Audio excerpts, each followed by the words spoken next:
যেতিয়া আপুনি নিজকে বিচাৰে তেতিয়া সকলোৱে আপোনাক বিচাৰে। যোনদিনা আপুনি এইটো ভাবিব এৰি দিব যে আনসকলে আপোনাক লৈ কি ভাবে, বুজি ল'ব সেইদিনাৰ পৰা আপুনি জীৱনৰ আনন্দ ল'ব আৰম্ভ কৰি দিব।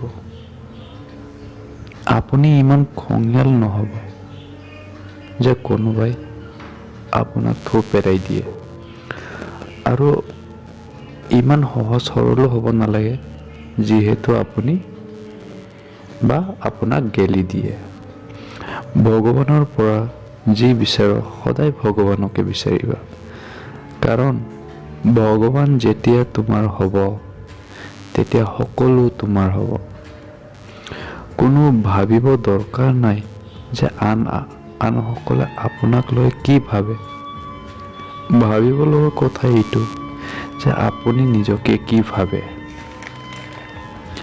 যদি আজি ইনকাম কৰাৰ পৰা বেছি কষ্ট কৰোঁ, তেতিয়া বহুত সোনকালে কষ্ট কৰাৰ পৰা বেছি ইনকাম কৰিবা।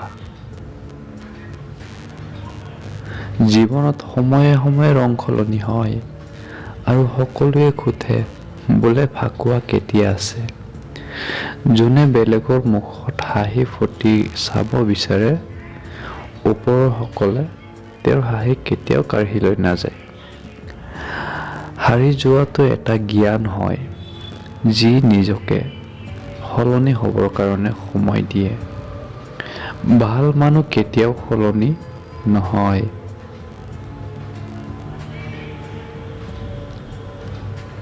খালি দূৰ হৈ যায় তেখেতসকলৰ পৰা যাক তেওঁৰ লগত কোনো সম্বন্ধ নাই।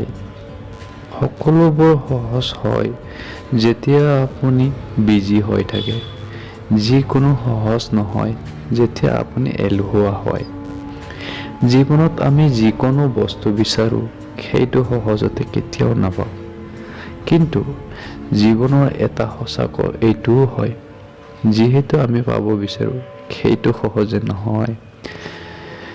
কিবা এনেকুৱা কাম কৰা যিহেতু আপোনাৰ মা দেউতাই নিজৰ প্ৰাৰ্থনাত কয় যে হে ভগৱান, আমাক সকলো জনমতে এনেকুৱা ল'ৰা বা এনেকুৱা ছোৱালী দিব। কেতিয়াও কাৰো হৃদয়ক দুখ নিদিব, কিয়নো এনেকুৱা এটা হৃদয় আপোনাৰ তাতো আছে। ধন্যবাদ।